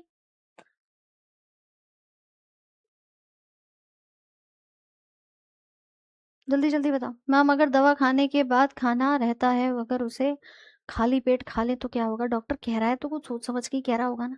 वो कह रहा है कि भैया ये दवाई खाने के बाद खानी है, इसका मतलब वो दवाई काम ही नहीं करेगी जब तक उसको फैट नहीं मिलेगा घुलने के लिए।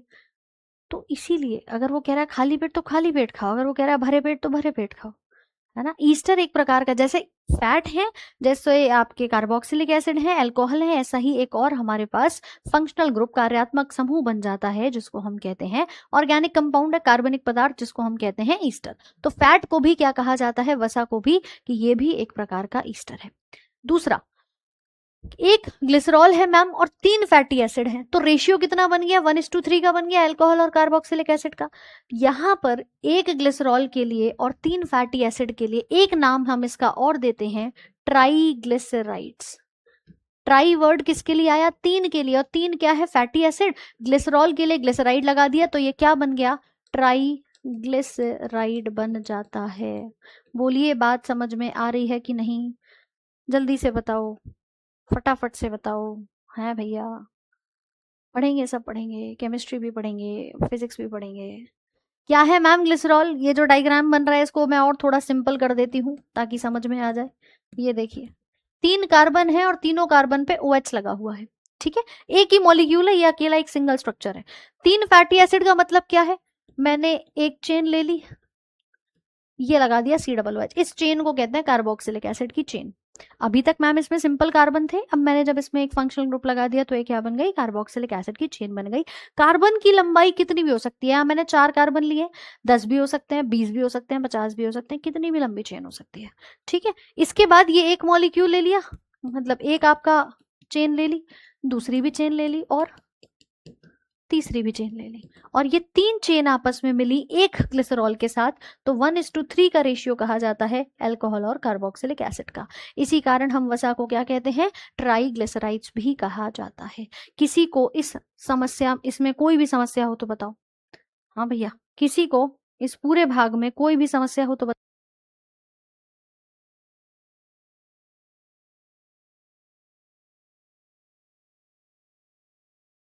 शुभम भाई, बैच के लिए मैंने आपको अक्टूबर का बताया, कंप्लीट हो जाएगा।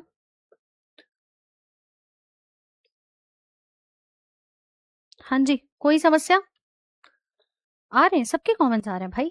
सो इसको हम कहते हैं वसा। ठीक है, ये देखो इस तरह से आपको देखने को मिल जाएगा, एक ग्लिसरॉल 3 फैटी एसिड के साथ जुड़ रहा होता है। ठीक है, एंड ये क्या बनाता है, फैट बना लेता है। यही चीज हमारे काम की है, फैट को हम ट्राइग्लिसराइड्स या ईस्टर भी कहते हैं। दूसरा हमने कहा ईस्टर कब बनता है, जब अल्कोहल और कार्बोक्सिलिक एसिड जुड़ जाते हैं तो ईस्टर बनते हैं, साथ में पानी बन जाता है। इसीलिए हम ईस्टर्स के लिए बताते हैं कि भैया इसमें एक फलीय गंध होती है, जैसे फलों की हल्की मीठी मीठी गंध आती है ना, स्मेल आती है, वैसे। क्लियर, चलो। ट्राइग्लिसराइड्स क्या है, ester of 3 fatty acid and a glycerol molecule, इसके अणु के ईस्टर कहे जाते हैं। अब मेरा एक सवाल है आपसे, है ना, कि मैम हम कई बार ये कहते हैं कि हमें ये खाना चाहिए और ये नहीं खाना चाहिए, है सूर्या इधर ध्यान दो भाई। हम कहते हैं ना कि मैम हमें डीप फ्राई फूड नहीं खाना चाहिए, हमें फल सब्जी खाने चाहिए। तो क्या आपको लगता है कि मैम ये फलों में, ताजी सब्जियों में, क्या इनमें फैट नहीं होता? क्या वसा सिर्फ तली हुई चीजों में होता है, मैदा में होता है, आलू में होता है, क्या सिर्फ ऐसा ही होता है? हाँ भाई, जल्दी से बताओ। देखो कुछ स्टूडेंट ना बार बार बस एक कमेंट करते हैं कि मैम ये कब खत्म होगा, ये कहाँ मिलेगा। ये सारी जानकारी मैंने आपको डे 1 इंट्रोडक्शन में दी हुई है, प्लीज आपसे रिक्वेस्ट करूंगी एक बार उसमें देख लेना, है ना। और अगर फिर भी समस्या लगती है तो बेटा जब सेशन खत्म हो जाए तो तुम जितने सवाल हैं पूछ लेना, पर बीच क्लास में इंटरप्ट करते हो ना, मैम इधर समझ पाते ना, मैम वो पार्ट क्लियर हो पाता, कमेंट निकल जाता है, फिर कहते हो मैम कमेंट इग्नोर कर रहे हो। सो प्लीज मेक श्योर, है यूट्यूब नहीं है मैम, ये ध्यान से पढ़ना है, पढ़ाई पर ध्यान देना है हमें। सारी समस्याओं का समाधान है, पर मैम पेशेंस। सरकारी नौकरी की तैयारी कर रहे हो, सबसे बड़ा खेल आपके सब्र के साथ ही शुरू हो जाता है। कह रहे हैं हेल्दी होता है। अच्छा, चलो देखो हेल्दी की बात नहीं है, फैट फलों में भी होता है, फैट सब्जियों में भी होता है। ठीक है, ऐसा नहीं है कि मैम उसमें वसा नहीं होता, पर सारा खेल पता है किसका है? ये जो मैं यहाँ बार बार आपसे कह रही हूँ कार्बोक्सिलिक एसिड की चेन होती है, ये कार्बोक्सिलिक एसिड की चेन कितने कार्बन लंबी होती है? सुनना मेरी बात को, हमारे पास एक्चुअली अगर हम देखें तो अलग अलग प्रकार के वसा होते हैं, और इसी फैट में, जैसे हमारे बॉडी के अंदर ऑर्गन्स है, ये जो फैट आपको दिख रहा है यहाँ पे,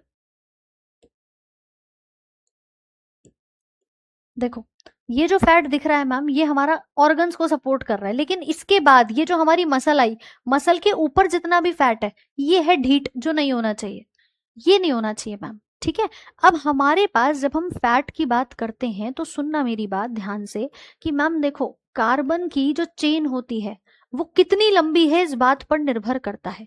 मान लीजिए मैं कार्बन की चेन की बात कर रही हूं, जो कि यही कार्बोक्सिलिक एसिड वाली चेन, जो कि 2 से लेके 5 कार्बन लंबी है।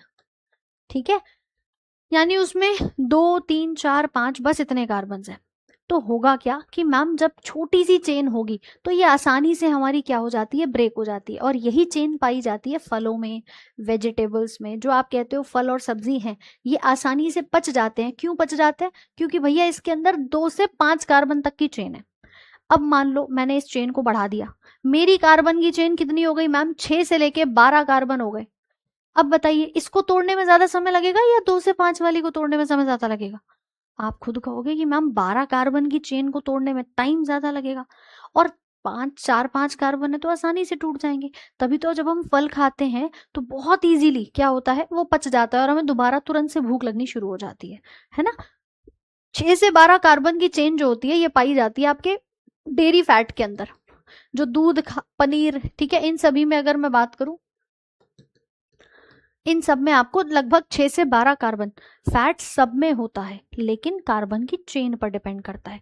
अब मैम और देखो, चेन हमारी 12 से लेके 22 कार्बन तक भी हो सकती है ना, हो सकता है हमारी 12 से 22 कार्बन तक की है।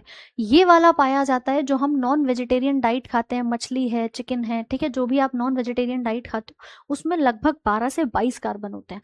लोग कहते हैं कि मैम हम जो मछली खा रहे हैं या जो भी आप जीव को खा रहे होते हो, जो भी नॉन वेज डाइट आप ले रहे होते हो, उसके अंदर प्रोटीन की मात्रा भले ही मिल जाएगी, पर सोचो फैट हमें कितना मिल रहा है, और उसको ब्रेक डाउन करने में बॉडी को उतनी ही एनर्जी लगानी पड़ती है।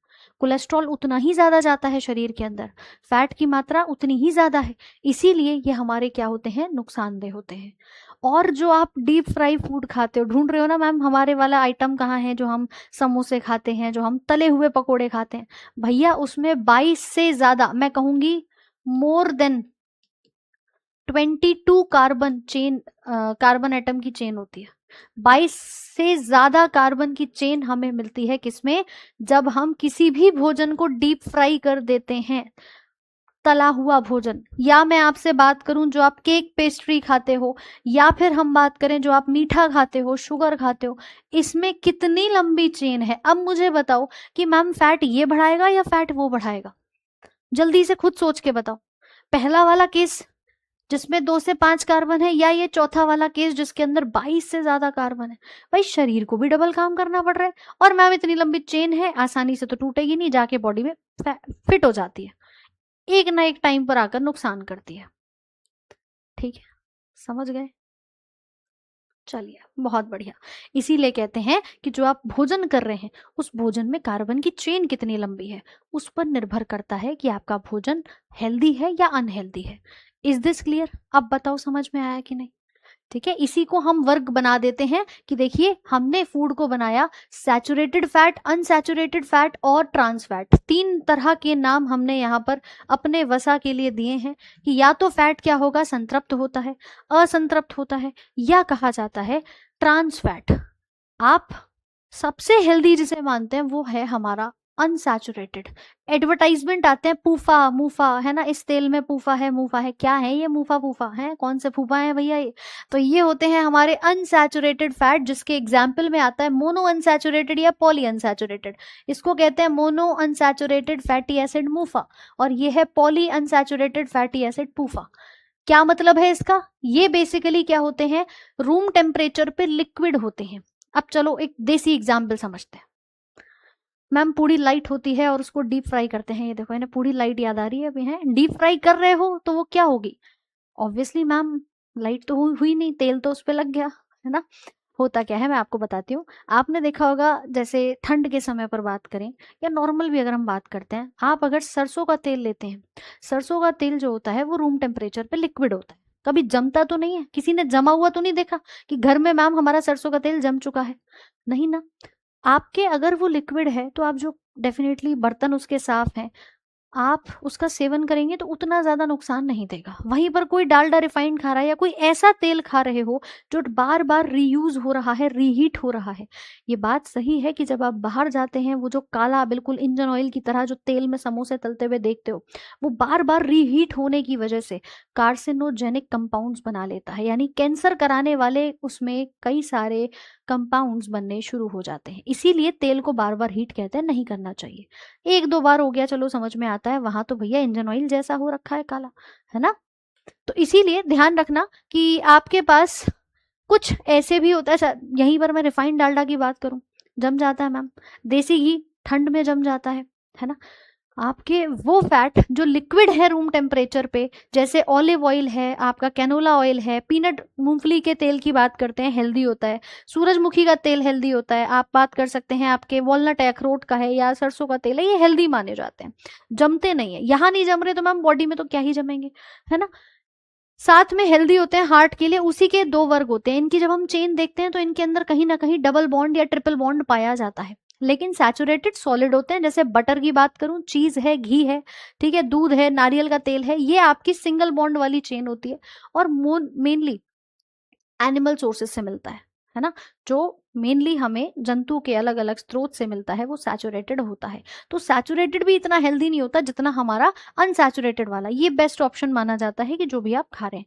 ट्रांस फैट तो जब आप चिप्स को या आप जितने भी स्नैक्स देखते हो इनके पीछे भी देखोगे तो वहां लिखा होता है ट्रांस फैट। किसी भी पैकेट को उठा के देखना, पीछे लिखा होगा सैचुरेटेड कितना है, अनसैचुरेटेड कितना है और ट्रांस कितना है।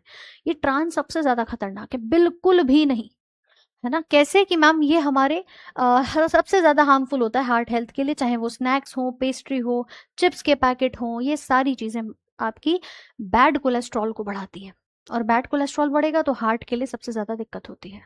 ठीक है, इसको हम क्या कहते हैं, ट्रांस फैट के नाम से जानते हैं। तो भैया क्या खाना चाहिए, अनसैचुरेटेड, कहीं पर भी मुफा फूफा आ जाए, बढ़िया है मैम। अब बताओ फैट समझ में आया कि नहीं, जल्दी से बताओ। क्लियर है, ये सब आपको मिल जाएगा किसमें क्या क्या चीजें पाई जाती हैं। और इसके साथ शुरू करते हैं विटामिन की कहानी को। फैट में कोई दिक्कत, कोई समस्या, ट्रांस फैट हम खाएं बट हमें दिक्कत ना। एक बात सुनना, देखो एक चीज और ध्यान देना, आपके पास ना ये रक्त की वाहिका है, ठीक है, ये रक्त की वाहिका जा रही है मैम, ये हमारा व्हाट्सएप वाला दिल है, यहां से मैम ब्लड जा रहा है, ठीक है भैया जा रहा है। आपने दिन पे दिन, एक दिन में नहीं होगा, आपने डे बाय डे जो भी खाना शुरू किया है ना, ये ब्लड मैम आसानी से जा रहा था, कोई दिक्कत नहीं थी, आराम से इसके अंदर पूरा जो दिल में रक्त आपका पहुंच रहा था। पर जैसे जैसे कोलेस्ट्रॉल की मात्रा शरीर के अंदर बढ़ती गई, यहां पर एक परत बनी, दूसरी परत बनी, तीसरी बनी, ये धीरे धीरे करके जमता गया। हमारे भारत में लोगों की खास आदत होती है कि कुछ भी अगर ऑयली खाएंगे तो उसके ऊपर, कुछ भी यूजुअली खा रहे हैं, बाहर गए ठंडा चिल्ड पानी पीना शुरू कर देते हैं, ठंडी कोल्ड ड्रिंक पीनी शुरू कर देते हैं। आप जब फॉरेन कंट्रीज में जाओगे ना तो वहां पे देखोगे कि भैया नहीं, हल्का गुनगुना पानी पिया जाता है। क्यों? कि आपके बॉडी में जब भी आप कुछ भी खाना खा रहे हो तो वो इजीली डाइजेस्ट हो जाए, उसका तेल वगैरह कुछ भी बॉडी में जमा ना हो, डाइजेशन आसानी से, और वो भी थोड़ा सा। यहाँ क्या करते हैं, एक बॉटल कोल्ड ड्रिंक पूरी ठंडी चिल्ड, और जाकर के मैम ये तेल यहीं फिक्स हो गया। अब एक बात बताओ, धीरे धीरे करके ये यहाँ जमा होता जा रहा है, तो क्या एक दिन ऐसा नहीं आएगा कि यहाँ पर मैम हमें पूरा ही ब्लॉकेज देखने को मिल जाएगा। और स्टार्टिंग में यही बीपी बढ़ाता है। ब्लड का प्रेशर जब आपने जगह उसकी कम कर दी तो बढ़ेगा कि नहीं बढ़ेगा, हाँ भाई बढ़ेगा या नहीं। इसीलिए मैम बीपी की प्रॉब्लम होती है। तो बीपी बढ़ रहा है तो प्राइमरी सिम्टम है, समस्या है अंदर, चेक करा लो अभी से। तो भैया ये है फैट। क्लियर। आप बात करते हैं विटामिन के बारे में। आशा करूंगी आज प्रोटीन और फैट दोनों ही समझ आ गए होंगे। बेटा अगली क्लास 2:30 बजे से होगी, है ना, अगली क्लास 2:30 बजे से होगी। अभी आपके 20 मिनट है, बढ़िया से पढ़ लेते हैं। यहां तक किसी के मन में कोई सवाल हो तो आप पूछ सकते हैं, कोई दिक्कत हो, कोई समस्या हो, है ठीक है। सो इसीलिए हमें क्या खा रहे हैं उस पर ध्यान देना। अब ये जो फ्रूट्स हैं, वेजिटेबल्स हैं, जब आप खाते हो तो इजीली आपके डाइजेस्ट हो जाते हैं और आसानी से पाचन हो रहा है। इसका अर्थ क्या है कि भाई ये आपके कम फैट, इसमें चेन है लेकिन छोटी सी है, ठीक है। तो आप समझ गए क्या खाना है क्या नहीं खाना, किससे फैट बढ़ेगा, किससे वेट बढ़ेगा, किससे नहीं घटेगा, क्या होगा मैम। चलो थोड़ी सी और जानकारी ले लेते हैं विटामिन के बारे में। विटामिन होते हैं एक प्रकार के सूक्ष्म पोषक तत्व, पर लोग क्या करते हैं, लोग करते हैं मैम मल्टीविटामिन की टैबलेट आती तो है मार्केट में, खा लेंगे इसको। नहीं, यही घातक होती है ना, यही घातक होती है। आपकी बहुत मजबूरी आ गई है, शरीर में विटामिन डी बिल्कुल ही 5-6 हो गया है तो खा रहे हो, समझ में भी आता है। लेकिन अगर नहीं है तो धूप में बैठो सुबह, या फिर आप अपनी दूध और डाइट को चेंज करो तो डेफिनेटली मिलेगा मैम, ठीक है। सो सप्लीमेंट्स मिलते हैं मार्केट के अंदर, बट आपको क्या कोशिश करनी है कि नेचुरली हमें अपने विटामिन को कंज्यूम करना है। जब बात विटामिन की आती है, ये वाइटल आपके तत्व कहे जाते हैं, इनको कहा जाता है वाइटल अमीन, है ना, वाइटल प्लस अमीन। इसका अर्थ क्या होता है, इसेंशियल यानी आवश्यक तत्व, हिंदी में कहे जाते हैं आवश्यक तत्व। साथ में एक बात और ध्यान रखना कि सबसे पहली बार 1912 में कैसिमिर फंक ने इनका डिस्कवरी, या आप कह सकते हैं नामकरण जो है वो दिया था, ठीक है, नामकरण जो है वो दिया था। और साथ साथ में हमारे 90% विटामिन ऐसे होते हैं जो बॉडी में नहीं बनते, एक ही बनता है मैम। यूजुअली हमारे विटामिन की जब बात आती है तो ये शरीर नहीं बनाता, हमें भोजन से लेने पड़ते हैं, हम डाइट से इन्हें ग्रहण करते हैं। किसको छोड़ करके, विटामिन डी को छोड़कर। डॉक्टर भी कहता है कि जाओ धूप में जाकर के बैठो तो विटामिन डी मिल जाएगा, क्योंकि हमारी स्किन में ना एक पिगमेंट होता है, एक कंपाउंड जिसको हम कहते हैं एर्गोस्टेरॉल। तो जब भी हम धूप में बैठते हैं तो सन की रेज पड़ती है और वही सन की रेज उस एर्गोस्टेरॉल को एक्टिवेट कर देती हैं, जो बॉडी में क्या बनाता है, विटामिन डी बनाता है ना, विटामिन डी बनाता है। तो ध्यान रखना कि हमारी बॉडी किसको बनाती है, विटामिन डी को बनाती है। इसी कारण से इस विटामिन को हम सनशाइन विटामिन कहते हैं। क्या नाम देते हैं, कि ये हमें सूर्य के प्रकाश से मिल जाता है। आ रही है बात समझ में? सत्यम भैया कुछ भी रिकॉर्डेड नहीं है, पढ़ लो। ऐसे समझ में नहीं आ रहा, देखो कराने को मैं हैंड रिटन तुम्हें करा दूं कोई दिक्कत नहीं है, समय भी ज्यादा लगेगा, और फिर मैम ये जो फोटोज हैं, ये सारी चीजें हैं, ये भी आपको सीक्वेंस में नहीं मिल पाती हैं। तो प्रॉपर उस आधार पे कि आप लोगों का सिलेबस भी हो। अब अक्टूबर के बाद तुम्हारे एएलपी वगैरह के पेपर भी शुरू हो जाएंगे, तो इसीलिए आपके अगले 3 महीने में डेडिकेटेडली आपका सिलेबस पूरा कराने के लिए इस तरह से कोर्स को डिजाइन किया गया है। ठीक है, चलो। क्लास की टाइमिंग 1 से 2 नहीं है, 1 से 2:30 बजे तक की है ना। दोपहर में 1 बजे से लेकर के 2:30 बजे तक का ये आपका सेशन रहता है। कोई दिक्कत? अच्छा, याद रखिएगा विटामिन डी। अब हम जब कहते हैं ना इसे सनशाइन विटामिन है, तो ये धूप भी हमें पूरे दिन भर नहीं मिलती। सुबह सुबह अर्ली मॉर्निंग जब सनराइज होता है, जब सूर्य उदय होता है, उस समय वाली धूप से हमारी बॉडी विटामिन डी बनाती है। वरना उसके बाद जाके बैठोगे तो क्या होगा मैम, टैनिंग हो जाएगी, है ना। एक स्टूडेंट को हमने बताया था, उसने क्या करा, सुबह उठे भैया 10 बजे और जाके धूप में बैठ गए, और अगले दिन कह रहे मैम टैनिंग और हो गई है, मेरे को लग तो नहीं रहा कि विटामिन डी मिल रहा है। तो भैया मिलेगा कहाँ से? विटामिन डी सुबह जब सूर्य उदय होता है उस समय पर आपके यूवी रेस की मात्रा कम होती है, और इसी कारण वो हमारे लिए हेल्पफुल होती है। ठीक है, बाद में जाओगे तो दिक्कत ही करेगा। ठीक है भाई, तो इसीलिए ध्यान रखना, ये सनशाइन विटामिन भी कहा जाता है। बाकी विटामिन हमारे 2 प्रकार के होते हैं, एक वसा में घुलनशील होते हैं और एक पानी में घुलनशील होते हैं। वसा में घुलने वाले हमारे पास 4 विटामिन होते हैं, अगर आपको पता हो तो बहुत बढ़िया, नहीं पता हो तो एक ट्रिक यहाँ पर याद रखना, जिसको हम कहते हैं कीड़ा के नाम से, विटामिन के, ई, डी और विटामिन ए। ठीक है, ये चारों किस में घुलते हैं, फैट में। और वहीं पर जब मैं वसा में घुलनशील की बात करती हूँ तो 2 नाम आते हैं, एक विटामिन बी कॉम्प्लेक्स आता है और दूसरा विटामिन ए का नाम आता है, सॉरी विटामिन सी का नाम आता है। ठीक है, सी का नाम आता है। तो बी कॉम्प्लेक्स और सी किस में आते हैं, ये रहे हैं। आज देखिए लगभग आप लोगों का ये जो चैप्टर है अभी शुरू हुआ है, अभी हम एक एक को सबको जानेंगे, किसकी कमी से क्या होता है, ए क्या करता है, डी क्या करता है, सबके बारे में जानेंगे। लेकिन उससे पहले जितना आज पढ़ा है उसको रिवाइज कर लेना बढ़िया से, क्योंकि कल ये चैप्टर ना आपका खत्म भी हो जाएगा विटामिन का, और उसके बाद मैं आपको सवाल भी लगवा दूंगी। ठीक है, तो कल न्यूट्रिशन खत्म हो जाएगा, परसों से पाचन तंत्र शुरू कर देंगे। अच्छा सच बताओ, मजा आ रहा है इसे पढ़ने में, कि मैम हमें चीजें फोटो वीडियो के थ्रू और अच्छे से समझ में आ जाती हैं? पिक्चर मेमोरी जो हमारी होती है ना, वो और ज्यादा स्ट्रॉन्ग कर देती है चीजों को। राइट, सो कीड़ा कहाँ आते हैं भैया, ये फैट में घुलते हैं, इसका मतलब इन्हें खाने के बाद खाना है। अगर डॉक्टर बोले विटामिन ए की गोली खा लो, तो कब खाओगे, खाना खाने के बाद, डी नाश्ते के बाद, बोला जाता है कि नहीं। वहीं पर आपसे बोले कि ये वाटर सोल्यूबल है, तो भैया इन्हें खाली पेट कोरोना काल में यही खाई होंगी, सुबह सुबह उठ के खाली पेट खाई थी कि नहीं। चलो, तो इनके बारे में, सभी बारे में जानते हैं। और देखिए यहाँ पर ना एक टेबल है, हालांकि पूछा नहीं गया कभी, बट सीजीएल मेंस के एग्जाम में एक बार आपका जब हुआ था लास्ट 2024 वाला, टीसीएस ने जो कराया था, उसमें मेंस के पेपर में पूछ लिया था कि जो विटामिन बी1 है, इसकी खोज कौन से ईयर में हुई थी। वैसे नहीं पूछता, अभी तक नहीं पूछा, पहले भी, आगे भी नहीं शायद पूछे, लेकिन हाँ पूछा है, तो हम उसके आधार पर इस टेबल को थोड़ा सा ध्यान रखेंगे कि कौन सा विटामिन किस में मिला था, कब इसकी खोज हुई थी, है ना। तो इसके ऊपर क्वेश्चन आ चुका है कि भाई विटामिन बी1 की डिस्कवरी कब हुई थी, तो ये आपको यहाँ पर ध्यान रखना है। बाकी तो इतना ज्यादा डेप्थ में नहीं जाते हैं। ठीक है, अब एक एक करके सभी विटामिन के बारे में जानते हैं। सबसे पहले आते हैं विटामिन ए के लिए। जल्दी से बताओ, मजा आ रहा है? ठीक है, विटामिन ए आपने शायद ना पढ़ा हो, पर थोड़ा सा समझ लेते हैं मैम, है थोड़ा सा समझ लेते हैं। चलो, ऐसे समझ में आ रहा है, बहुत बढ़िया।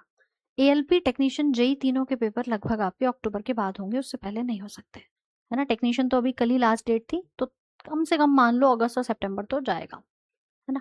अब देखो विटामिन ए को याद कैसे करेंगे मैम, ए से, अब तक तो आपने एप्पल पढ़ा होगा ना, अब आंखें याद रखना। ए से क्या है, आंखें, और आंखों में एक पर्दा होता है, उस पर्दे को क्या कहते हैं, उस पर्दे को कहते हैं मैम रेटिना। जानते हो उस पर्दे के बारे में, है भाई, कि एक पर्दा जिसपे हमारी छवि बनती है। तो विटामिन ए से आंखें और आंखों में बैठा हुआ एक पर्दा, पर्दे को कहा रेटिना। इसका नाम क्या पड़ जाता है मैम, रेटिनॉल पड़ जाता है। जब भी बात आएगी ना विटामिन ए की, तुरंत पहुंच जाना आंखों के पास। कहाँ पहुंचोगे, आंखों के पास, कि मैम ये जो ए है ये हमें कहाँ मिलता है, आईज में मिलता है। और आईज की हेल्थ बेसिकली इसके विजन को इंप्रूव करने में मदद करता है। तो याद हो गया कि नहीं ये बताओ। कह रहे हैं मैम अब और नहीं, आज के लिए बस इतना ही है, दो दो चीजें पढ़ ली हैं। विटामिन ए याद कर लो बस, कि मैम ए से आंखें और आंखों में बैठा है पर्दा, और उस पर्दे को कहते हैं रेटिना, और वहीं से नाम क्या पड़ गया, रेटिनॉल पड़ गया। पूरी ऐसे ही ट्रिक से क्लास में याद कर लेंगे। तो ये जो हमारी आंखें हैं, इसके लिए सबसे मददगार विटामिन ए होता है। और जब बात आंखों की आ ही गई है तो आप तुरंत समझ गए होंगे कि मैम जो मम्मी हमेशा से टोकती आई हैं कि बेटा रात को एक ग्लास दूध पी के सोया करो, तुम पढ़ते हो, तो आंखों के लिए दूध, दूध में विटामिन ए, और वो हमें मदद करेगा विजन को बनाने में। समझ आ रही है कहानी, हाँ जी, क्लियर है। तो इसी के बारे में कल जानेंगे, आज के सेशन को यहीं तक रखेंगे, कल से शुरू करेंगे ए और सारे बाकी के अन्य विटामिन और उसके सवाल। राइट, कोई दिक्कत, पीडीएफ अभी सेशन के बाद में मिल जाएगा। बाकी आप लोग 2 चैप्टर्स हो चुके हैं, बढ़िया से तैयारी करते रहिए। जो स्टूडेंट्स लेट एनरोल करे हैं, आज कल में अपना एडमिशन लिए हैं, तो आपसे भी यहाँ पर यही कहूंगी, है ना, आपसे भी यहाँ पर यही कहूंगी कि आप लोग अपने जो चैप्टर्स हो गए हैं उनके बैकलॉग को खत्म कर लेना। बाकी लाइव क्लास डेली चल रही है, दोपहर में 1 बजे इसको कंटिन्यू कर लेना। और किसी के मन में कोई सवाल हो, क्या होगा, कैसे होगा, कहाँ मिलेगा, एक बार इंट्रोडक्शन का सेशन जो सबसे पहला हुआ था उसको जा करके देख लीजिएगा, तो एक बायोलॉजी का बेसिक सार समझ में आ जाएगा, और सवालों के उत्तर जो फ्रीक्वेंटली आस्क आपके रहते हैं वो भी मिल जाएंगे। ठीक है मैम, स्टैटिक आप ही पढ़ा, नहीं नहीं, जो पढ़ा रहे हैं भैया वो पढ़ाएंगे, साइंस पढ़ाऊंगी, बढ़िया से पढ़ेंगे। ठीक है, चलिए, तो मिलते हैं आपसे अगले सेशन में कल दोपहर 1 बजे। तब तक के लिए लेते हैं विदा। Have a very good day, and revision जरूर करते रहना। मस्त रहो, स्वस्थ रहो। किताब जब आएगी तब बता दूंगी सौरभ भाई, तब तक के लिए जो नोट्स हैं मेहनत कर लो यार एक बार बढ़िया से। ठीक है, till then thank you so much, have a very good day.